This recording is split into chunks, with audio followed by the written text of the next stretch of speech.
प्रेरणास्पद कथा YouTube channel पर मैं धनंजय जैन आप सभी का हार्दिक स्वागत करता हूं।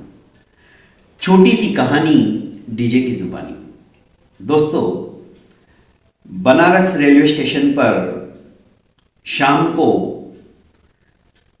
बड़ी तेज गति से अपने पैरों को बढ़ाते हुए एक वृद्धा रेलवे स्टेशन पर पहुंचने की हिम्मत कर रही थी, क्योंकि दिल्ली जाने के लिए ये लास्ट ट्रेन थी और उसके बाद दूसरे दिन सवेरे ही ट्रेन मिलेगी। यही सोचकर उसके पैरों की गति बहुत तेज हो चुकी थी, पर दुर्भाग्य कि उसके पहुंचने के 5 मिनट पहले ही ट्रेन रवाना हो गई थी।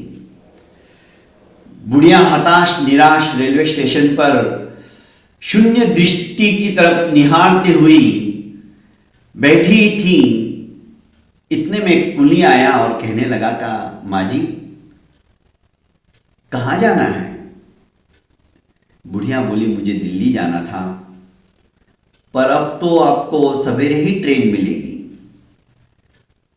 आप प्रतीक्षालय में विश्राम कर सकती हो, आपके लिए वो व्यवस्था हो जाएगी।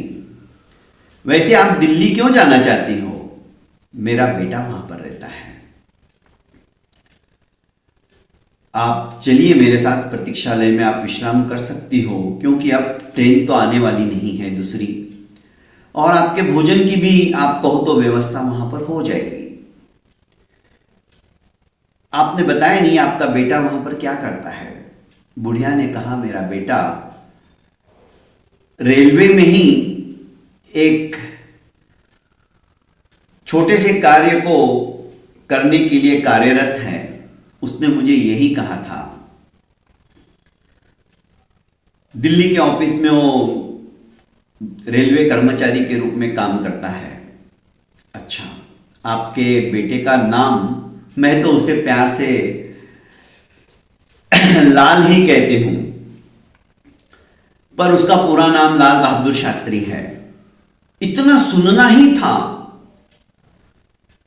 कि कुली के तो पैरों तले जमीन ही खिसक गई। वो भागता हुआ बिना सांस लिए सीधा रेलवे स्टेशन पर पहुंचा और रेलवे के जो अधिकारी थे वहां पर, स्टेशन मास्टर, उनके पास जाके हाँफने लगा और एक ही सांस में उसने जो कुछ अभी देखा था, सुना था, वो मास्टर जी को कह दिया।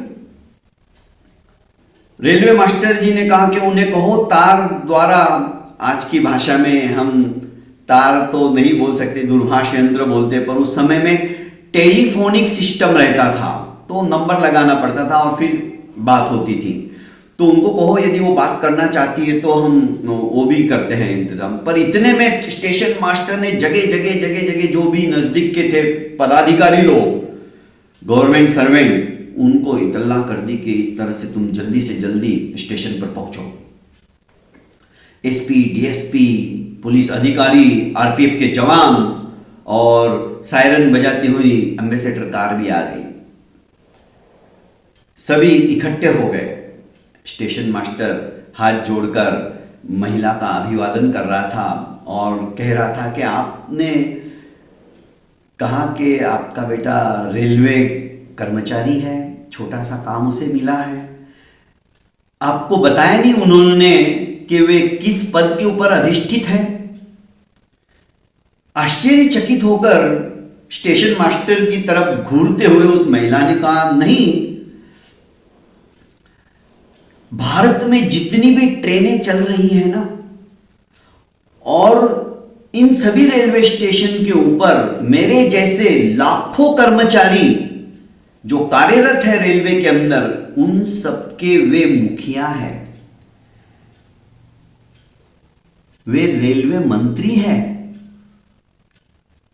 आश्चर्यचकित होकर महिला देखने लगी और सोचने लगी, मेरा बेटा इतना बड़ा हो गया और मुझे बताया तक नहीं। कितनी सरलता, कितनी सादगी। ये होते हैं भारत के सपूत, भारत के लाल, भारत मां के सच्चे सपूत। लाल बहादुर शास्त्री की बात ही कुछ और थी। छोटे कद का इतना बड़ा आदमी बन जाएगा सोचा भी नहीं था। दोस्तों, एम्बेसडर के अंदर बैठाया गया, पुलिस गार्ड के साथ में उनको दिल्ली रवाना किया गया ससम्मान। मतलब आज छोटा सा पद क्या मिल जाता है, हम हवा में उड़ने लग जाते हैं, दुनिया में डिंडोरा पीटने लग जाते हैं। ऐसा मत कीजिए, जमीन पे ही रहिए। आपकी ख्याति आपके नाम के साथ और काम के साथ अपने आप दिगंत में फैलती चली जाएगी। बस आप काम में विश्वास रखो, नाम तो अपने आप होगा। बहुत बहुत धन्यवाद दोस्तों। प्रेरणास्पद कथाएं यूट्यूब चैनल को आपने अभी तक लाइक, शेयर एवं सब्सक्राइब नहीं किया है तो कर लीजिए और ज़्यादा से ज़्यादा अपनों को शेयर कीजिए।